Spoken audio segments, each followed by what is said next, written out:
बेटा magnetic effect of current में हमने मैग्नेटिक फील्ड को कैलकुलेट करना सीख लिया।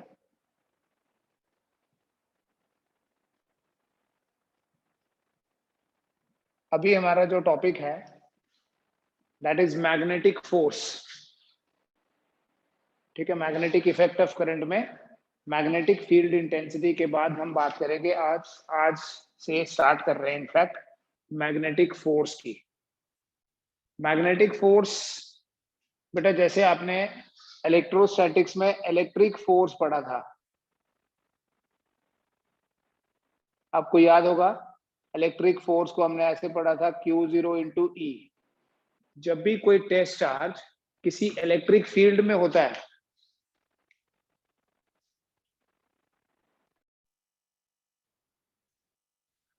तो इलेक्ट्रोस्टैटिक्स में अगर कोई चार्ज होता है तो उस चार्ज के ऊपर फोर्स लगती है, that force is called as electrical force. क्या फॉर्मूला फोर्स का? Q0 इंटू ई। इसी तरह से बेटा मैग्नेटिक फोर्स की हम बात करेंगे। मैग्नेटिक फोर्स कौन सी फोर्स है? देखो देखो सपोज करो एक एक्सपेरिमेंटल ऑब्जर्वेशन है, पहले उसकी बात करते हैं। सपोज करते हैं एक वायर है और इस वायर में करंट फ्लो कर रही है आई। नाउ वी नो कि अगर किसी वायर में करंट फ्लो करती है तो सराउंडिंग रीजन में मैग्नेटिक फील्ड होता है, यहां पर मैग्नेटिक फील्ड होता है। इस मैग्नेटिक फील्ड में अगर कोई चार्ज रखा जाए, कोई भी चार्ज, मैं Q0 लिख लेता हूं, तो क्या इस चार्ज के ऊपर फोर्स लगेगी?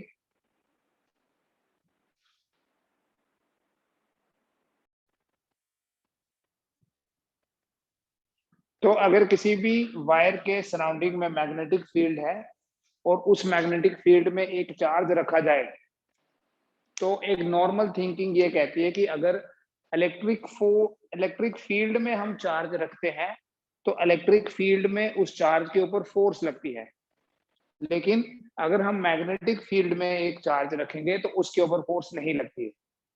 बट अगर इसी एक्सपेरिमेंटल ऑब्जर्वेशन में ये देखा गया कि अगर हम इस चार्ज को कोई वेलोसिटी दे दें, मतलब अगर ये चार्ज मोशन में आ जाए, जैसे अगर हम इस चार्ज को इधर की तरफ पुश करें तो ये चार्ज अपने पाथ से डेविएट हो जाता है। तो ऐसे बहुत सारे एक्सपेरिमेंट्स करने के बाद ये कंक्लूजन निकला कि कोई स्टेशनरी चार्ज मैग्नेटिक फील्ड में फोर्स एक्सपीरियंस नहीं करता है। This is the first thing जो आपने आज नोट करनी है कि अगर कोई स्टेशनरी चार्ज होगा,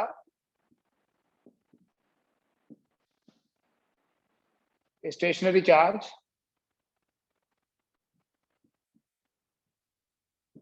does not experience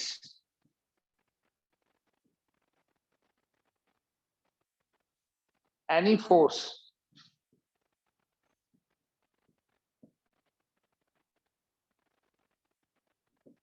in a magnetic field। एक स्टेशनरी चार्ज को अगर मैग्नेटिक फील्ड में रखें तो उस स्टेशनरी चार्ज के ऊपर फोर्स नहीं लगती है, लेकिन but when the charge is in motion,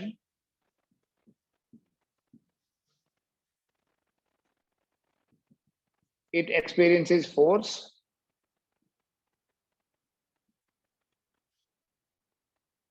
and this force is called as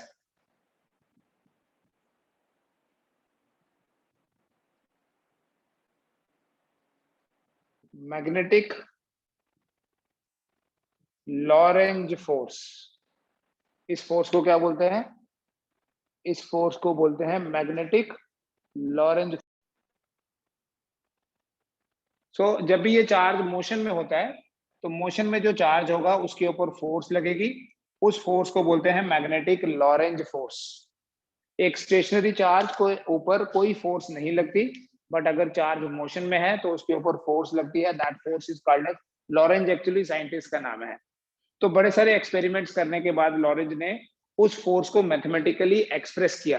तो फॉर द टाइम बीइंग ये जो थ्योरेटिकल एक्सप्लेनेशन है वो क्या है कि एक स्टेशनरी चार्ज होता है, उस स्टेशनरी चार्ज को जब इलेक्ट्रिक फील्ड में रखते हैं तो इलेक्ट्रिक फील्ड में तो उसके ऊपर फोर्स लगती है, बट अगर उसे मैग्नेटिक फील्ड में रखा जाए तो मैग्नेटिक फील्ड में उसके ऊपर फोर्स नहीं लगती। ठीक है, stationary charge does not experience any force in a magnetic field, but when the charge is in motion तो उसके ऊपर फोर्स लगेगी। उस फोर्स को बोलते हैं magnetic Lorentz force. That force is called as magnetic Lorentz force. अब इस फोर्स को मैथमेटिकली कैसे एक्सप्रेस करना है देखो। तो लॉरेंज के जो एक्सपेरिमेंट्स थे उन एक्सपेरिमेंट्स का रिजल्ट देखो क्या है।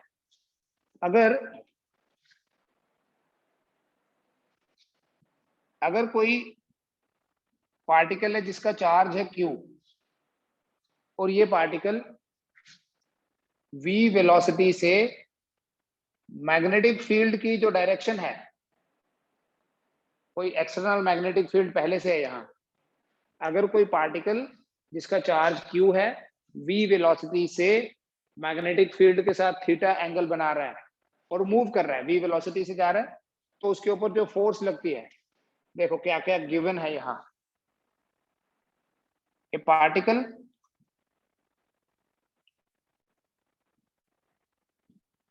it is just a statement, a particle having charge Q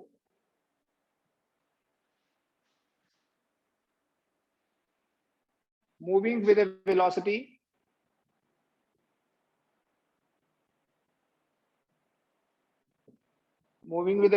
v, making an angle theta with the direction of v।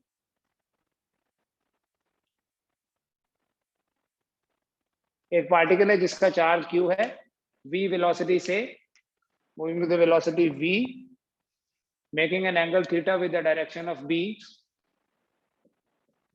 experiences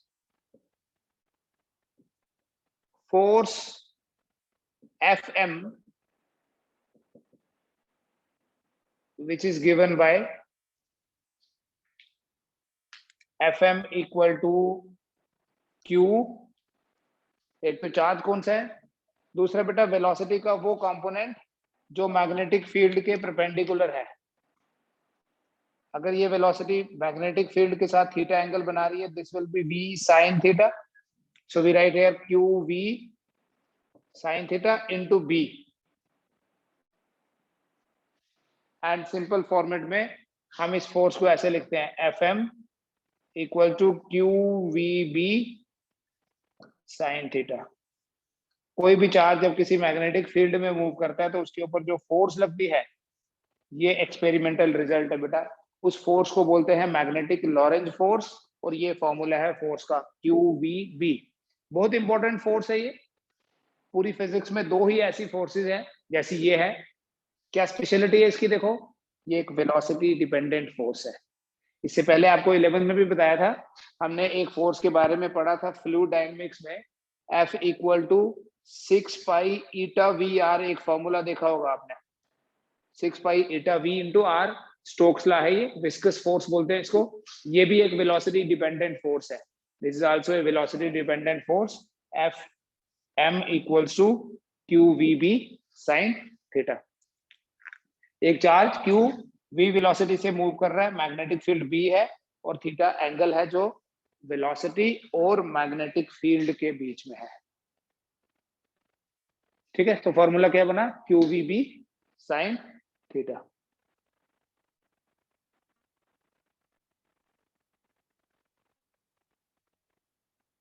yes Ananya, Ramayan is over. B से मैग्नेटिक फील्ड को ही रिप्रेजेंट करते हैं हम। तो इस फोर्स को बेटा वेक्टर फॉर्म में कैसे लिखना है देखो। In vector form we write Fm equals to Q into V cross B। You know what is A cross B?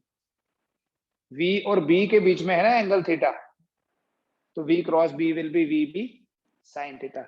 ये इस इक्वेशन की वेक्टर फॉर्म है, and from this form you will make an idea कि इस फोर्स की direction जो है वो परपेंडिकुलर टू द प्लेन होगी। क्योंकि क्रॉस प्रोडक्ट है, ठीक है, याद होगा आपको, I cross J is equal to K। तो Fm आ गया आपके पास, Q तो स्केलर है, V क्रॉस B, तो इस फोर्स की जो डायरेक्शन होगी that is perpendicular to the plane of V and B।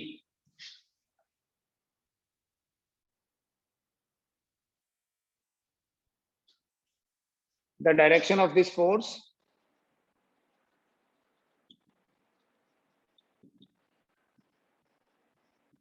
is perpendicular to the plane of V and B and is given by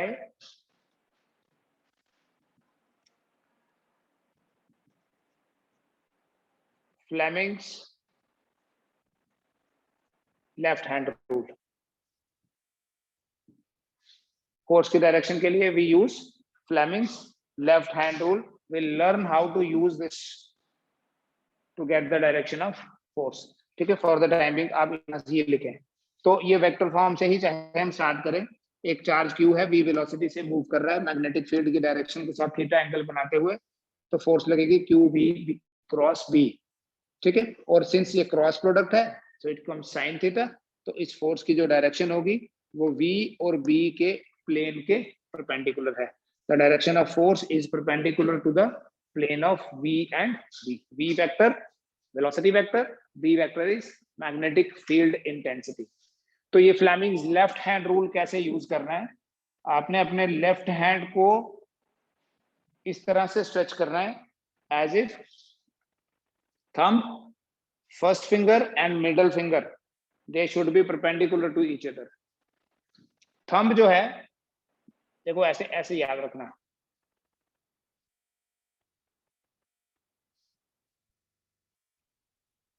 F B V, बस आपने ये याद रखना है F B V। इसमें जो फर्स्ट फिंगर है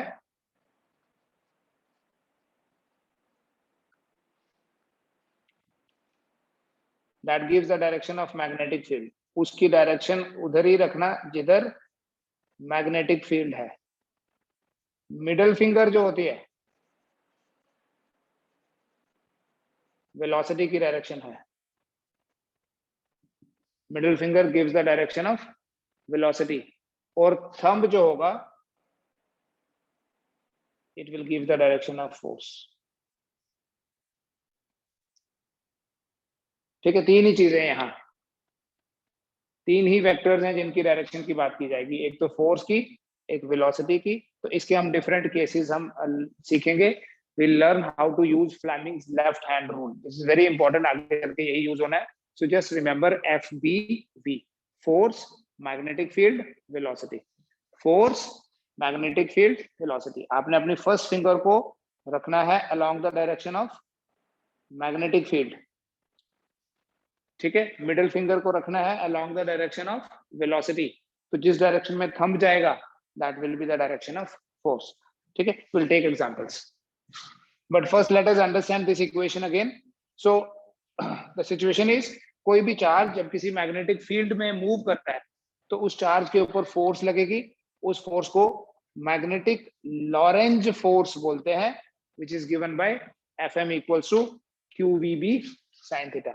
Fm is equal to QVB sin theta। ये है बेटा फोर्स। ठीक है, अब देखो यहां से अगर हम B को थोड़ा सा और देख लें, we can define B on the basis of this। so we write B equals to Fm, M for magnetic effect है, यहाँ मैग्नेटिक फोर्स है इसलिए M लिखा है। ठीक है, क्योंकि मैं अभी थोड़ी देर में इलेक्ट्रिक भी बताऊंगा। तो ये अगर B है तो ये Q V sin theta will be down।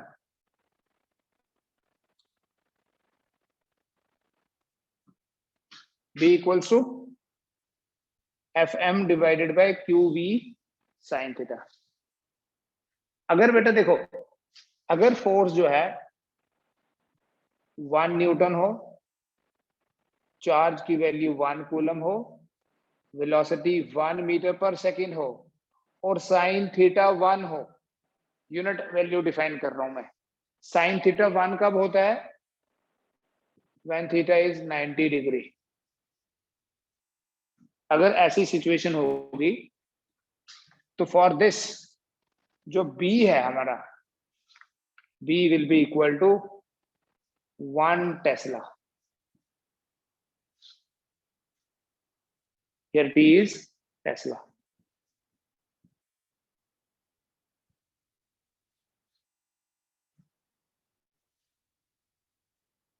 ठीक है, तो मतलब ये हुआ कि अगर एक कूलम का चार्ज 1 मीटर पर सेकंड से perpendicular to the direction of magnetic field move करे और उसके ऊपर 1 न्यूटन फोर्स लग रही है, देन इट इज टेस्ला। ठीक है, टेस्ला किसका यूनिट है? मैग्नेटिक फील्ड इंटेंसिटी का यूनिट है टेस्ला। ठीक है, तो यही एक्सप्रेशन है जिसके बेसिस पे हम टेस्ला को डिफाइन करते हैं। यही एक्सप्रेशन है जिसके बेसिस पे हम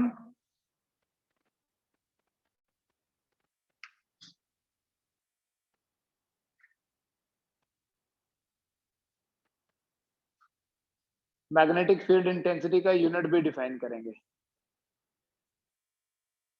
ठीक है, इसी एक्सप्रेशन के बेसिस पे बी का डायमेंशनल फॉर्मूला भी फाइंड कर सकते हैं।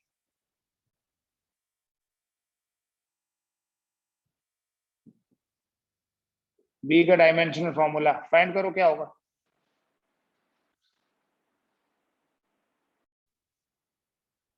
बेटा फोर्स जो है, force is m1 l1 t-2, charge is a1 t1, velocity is l1 t-1। Sine theta का तो कोई यूनिट नहीं, न्यूमरेटर देखो पहले, m1 l1 t-2, डिनोमिनेटर देखो, it will be l1 t0 हो गया, a1 l1 लिख लेता हूं।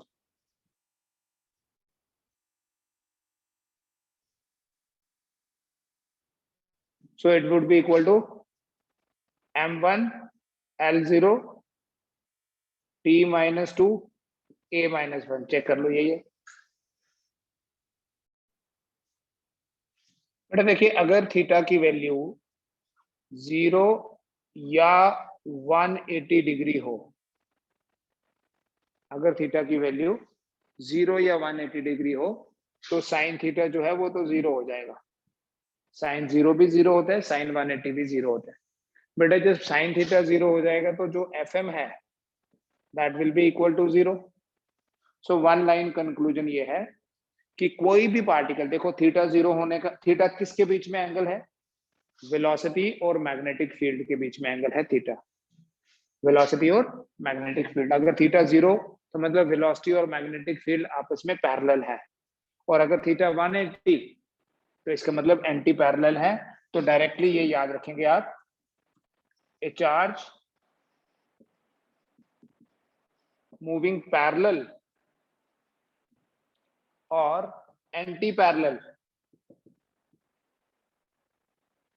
to the direction of magnetic field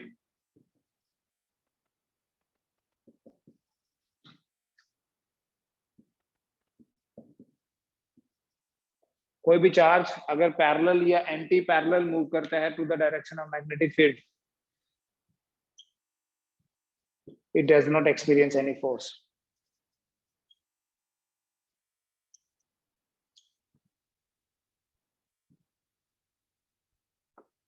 It does not experience any force. A charge moving parallel or anti-parallel to the direction of magnetic field does not experience any force. तो ये भी एक special case आ गया। एक तो stationery charge के ऊपर force नहीं लगती, दूसरा अगर चार्ज मैग्नेटिक फील्ड के पैरेलल या एंटी पैरेलल करेगा तब भी फोर्स नहीं लगती। बट अगर थीटा की वैल्यू 90 डिग्री है तब जो साइन थीटा होगा दैट विल बी 1। तो उस केस में बेटा जो एफएम होगा दैट विल बी QVB, और ये फोर्स की मैक्सिमम वैल्यू है। This is the maximum value of force. So क्या कंक्लूजन निकला कि जब भी कोई चार्ज मैग्नेटिक फील्ड के परपेंडिकुलर मूव करता है, a charge moving perpendicular to the direction of magnetic field experiences maximum Lorentz force QVB। Force की जो वैल्यू है वो मैक्सिमम होगी। अगर पैरेलल या एंटी पैरेलल होगा तो फोर्स नहीं लगेगी, और अगर perpendicular to the direction of field हुआ तो force will be maximum, and that force is QVB। ठीक, उसके बाद अब डायरेक्शन की बात करते हैं।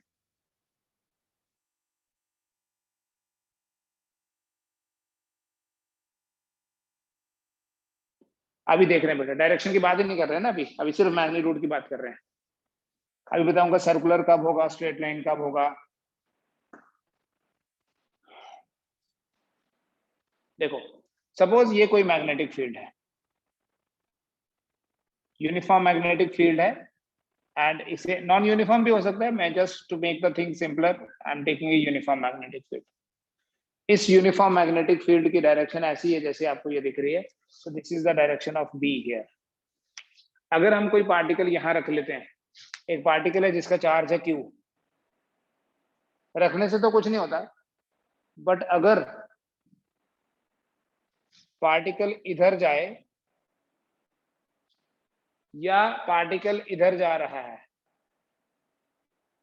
तो ये हो गया पैरेलल और ये हो गया anti parallel. Parallel and anti parallel, इन दोनों केसेस में क्या है बेटा, इन दोनों केसेस में इस पार्टिकल के ऊपर फोर्स नहीं लगती। यहाँ थीटा 0 है, यहाँ थीटा 180 है, फोर्स नहीं लगेगी। सो थीटा 0 या 180 होने पे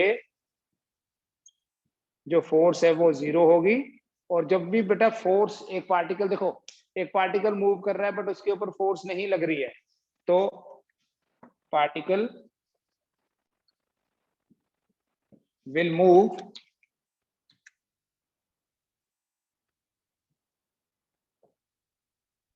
along straight line path।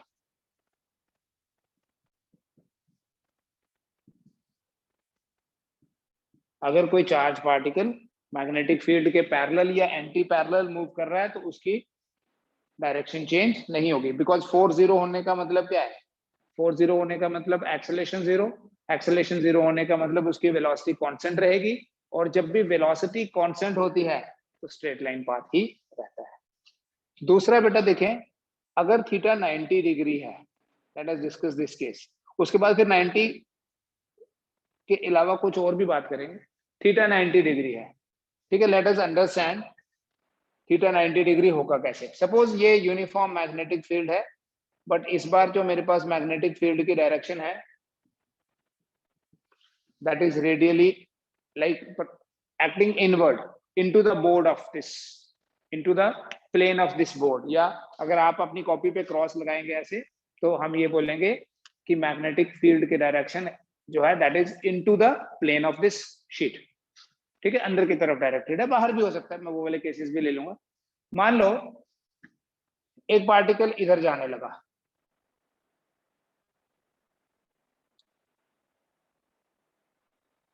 v velocity के साथ एक पार्टिकल इधर जाने लगा, तो इस पार्टिकल के ऊपर जो फोर्स लगेगी, पहले देखो उस फोर्स की डायरेक्शन किधर होगी, किस तरफ होगी उस फोर्स की direction. For that we use Fleming's left hand rule, FBV, right. देखो B first finger magnetic field inward है, ठीक है, ये मैं उधर रखूंगा जिधर पार्टिकल जा रहा है, और इसलिए यहां से स्टार्ट कर लो, पार्टिकल इधर जा रहा है, मैग्नेटिक फील्ड इनवर्ड है, तो फोर्स लगेगी ऊपर की तरफ। समझ में आ रहा है कैसे? You will have to use your left hand, ठीक है। The force, the magnetic field is directed inward, right की तरफ वेलोसिटी है, particle is going towards right, magnetic field is directed inward, force will be directed upward. देखो ध्यान से देखना, ये जो फोर्स है ये परपेंडिकुलर हो गई वेलोसिटी के, फोर्स ऐसे हो गई, वेलोसिटी ऐसे थी, और मैग्नेटिक फील्ड, तीनों म्यूचुअली परपेंडिकुलर है। वेलोसिटी इधर थी, फोर्स इधर हो गई, मैग्नेटिक फील्ड तो अंदर की तरफ डायरेक्टेड था। ठीक, तो आपको सिंपली ये याद रखना है, वैसे मैं लॉजिक तो बता ही रहा हूं, जब भी फोर्स और वेलोसिटी आपस में परपेंडिकुलर होंगे, जब भी फोर्स और वेलोसिटी आपस में परपेंडिकुलर होंगे, तो सर्कुलर पाथ बनता है, सर्कुलर मोशन होता है। ठीक है, अब लॉजिक समझो क्यों ऐसा होता है। फोर्स ऊपर की तरफ लग रही है लेकिन पार्टिकल जा रहा आगे है, तो इन दोनों का रिजल्टेंट, इन दोनों का नेट इफेक्ट ये होगा, particle will go along A curve. ठीक है, बिकॉज दोनों इफेक्ट हैं। अगर तो पार्टिकल रेस्ट पे होता तब तो फोर्स लगती ही नहीं, बट अगर रेस्ट पे होता और फिर भी फोर्स लगती तो वो फोर्स ऊपर की तरफ होती, तो ऊपर जाता। अगर फोर्स आगे लगती तो आगे जाता। ये पार्टिकल आगे जा रहा था, आप ऐसे इमेजिन करो एक ऑब्जेक्ट ऊपर जा रहा है, आगे की तरफ जा रहा है with certain velocity, and somebody is pulling up, so it will go like this. जब यहां पहुंचा तो वेलोसिटी की ये डायरेक्शन हो गई। ठीक है, वेलोसिटी की डायरेक्शन हमेशा अलोंग द टेंजेंट होती है। Again use the left hand rule, first finger inward. अभी वेलोसिटी ऊपर हो गई तो थंब इधर हो गया, फिर यहां से ऐसे, फिर यहां वेलोसिटी और फोर्स हमेशा ही एक दूसरे के परपेंडिकुलर रहेंगे। और ओवरऑल इफेक्ट क्या होगा, अगर थीटा 90 डिग्री होगा, याद रखना, then Fm will always be perpendicular to the direction of velocity.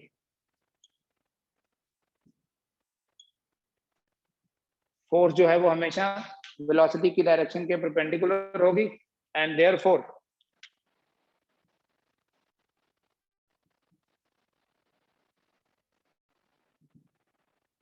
the path will be circular. Path will be circular.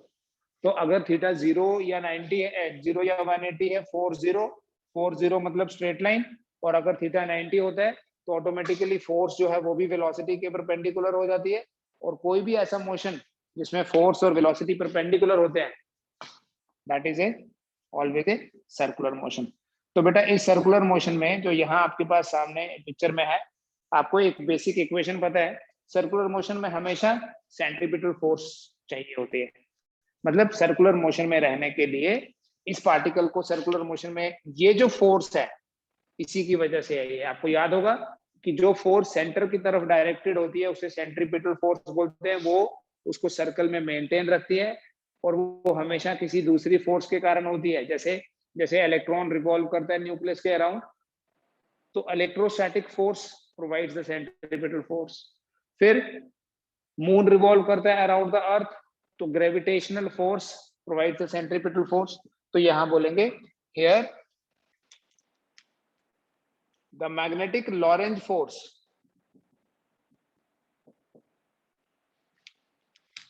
the magnetic Lorentz force provides the necessary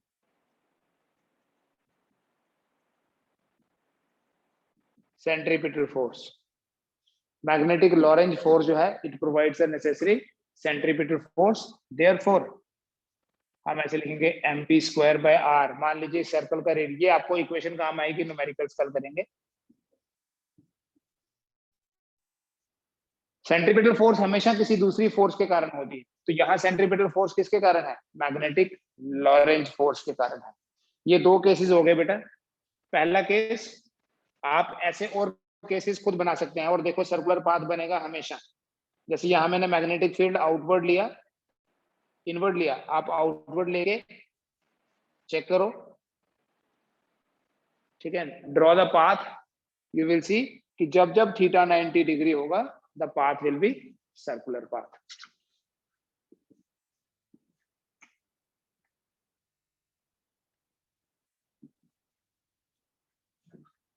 अगर theta 90 भी नहीं है, 30 भी नहीं है, सॉरी 0 भी नहीं है और 180 भी नहीं है, 30 है, 45 है, 60 है, वैसा कुछ है। ठीक है, हमने 3 केसेस देख लिए, इनफैक्ट 2 केसेस। अगर थीटा 0 या 180 हो, दैट इज 1 केस। अगर थीटा 0 या 180 होगा तो स्ट्रेट लाइन पाथ, और अगर थीटा 90 होगा तो सर्कुलर पाथ। लेकिन अगर थीटा ना तो 0 है, ना ही थीटा 90 है, और ना ही ये थीटा 180 है, 0 भी नहीं 90 भी नहीं और 180 भी नहीं। Let this is the situation कि हमारे पास, जैसे मैंने पहले बनाया था, पार्टिकल ऐसे जा रहा है, ठीक है। नाउ इस पार्टिकल का जो पाथ होगा वो कैसा होगा? जब ये पार्टिकल इस तरह से मूव करेगा, so what will be the path taken by the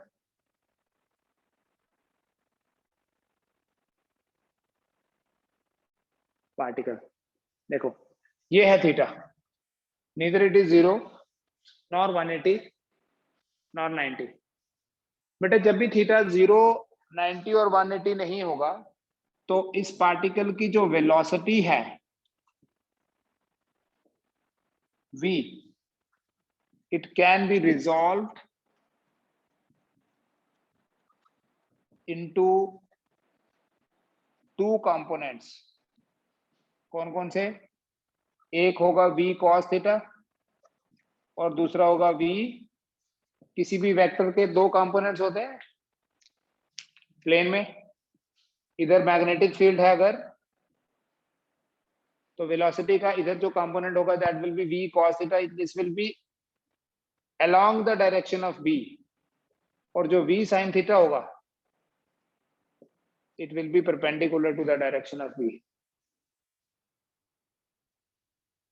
ठीक है, अगर वेलोसिटी 0 भी नहीं है, 90 भी नहीं है और 180 भी नहीं है, तो वेलोसिटी के दो कंपोनेंट होंगे, एक along the direction of v, जो क्या करेगा, जो component along the direction of v है वो क्या करेगा, जो component along the direction of v है उसके कारण तो पार्टिकल स्ट्रेट लाइन में चलेगा, but there is another component जो perpendicular to the direction of v है, और जो component perpendicular to the direction of v होगा, component which is perpendicular to the direction of v, वो क्या करेगा, जैसे यहाँ अगर cos कंपोनेंट है v cos थीटा, तो ये v sin थीटा, तो v sin थीटा मतलब है तो वेलोसिटी ना, वेलोसिटी का कंपोनेंट क्या होगा, वेलोसिटी होगी, कोई उसका डिफरेंट मैग्नीट्यूड होता है बस डिपेंडिंग ऑन थीटा, तो ये v sin थीटा तो परपेंडिकुलर टू v है, तो इस v sin थीटा के कारण सर्कुलर पाथ बनेगा, लेकिन यहाँ तो दोनों है, तो क्या होगा बेटा, v cos थीटा के कारण पार्टिकल आगे जाएगा और v sin थीटा के कारण पार्टिकल घूमेगा। The particle will move, therefore the particle will move along straight line,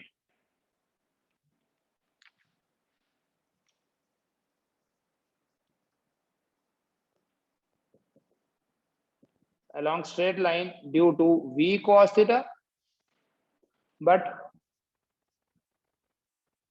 along circular path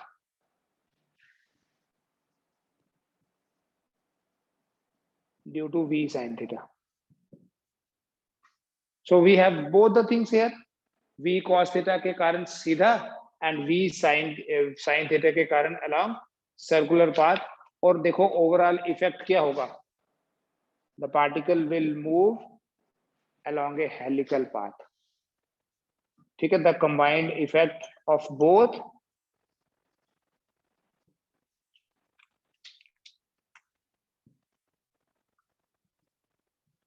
will be the helical path of the particle। combined effect क्या होगा, the particle will be undergoing a helical motion। v cos theta के कारण आगे आ रहा है, v sin theta के कारण घूम रहा है, और दोनों चीजें ना साइमल्टेनियसली हो रही है, एंड वो जो साइमल्टेनियस इफेक्ट है सर्कल स्ट्रेट लाइन, वो जो साइमल्टेनियस इफेक्ट है वो स्प्रिंग की तरह होता है, हेलिकल होता है। ठीक है, तो ये हो गई बेटा फोर्स की डायरेक्शंस की बात। कुछ पूछना तो पूछ लीजिए चाहे।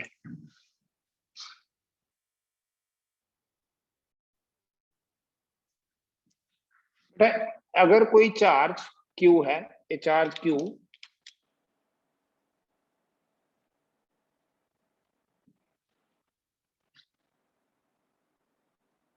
when placed in an electric field experiences a force Fe, which is given as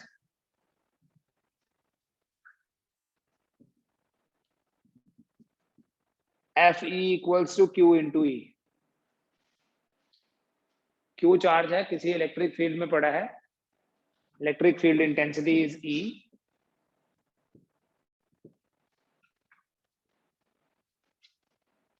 ठीक है, इलेक्ट्रिक फील्ड में बेटा चार्ज चाहे स्टेशनरी हो चाहे मोशन में हो, इलेक्ट्रिक फील्ड में तो फोर्स लगती है, बट मैग्नेटिक फील्ड में फोर्स तब लगती है जब वो चार्ज मोशन में होगा.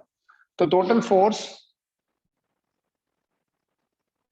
the total force experienced by a charge q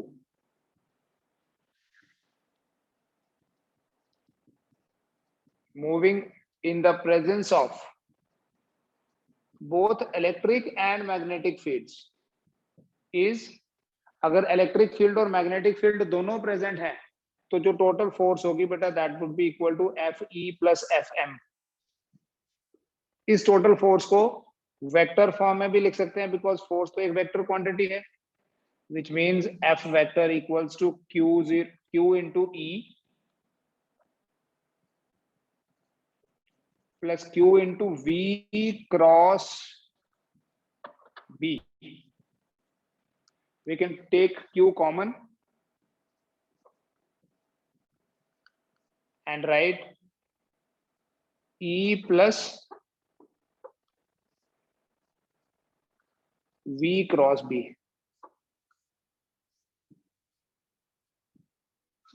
इसको बोलते हैं टोटल लॉरेंज फोर्स.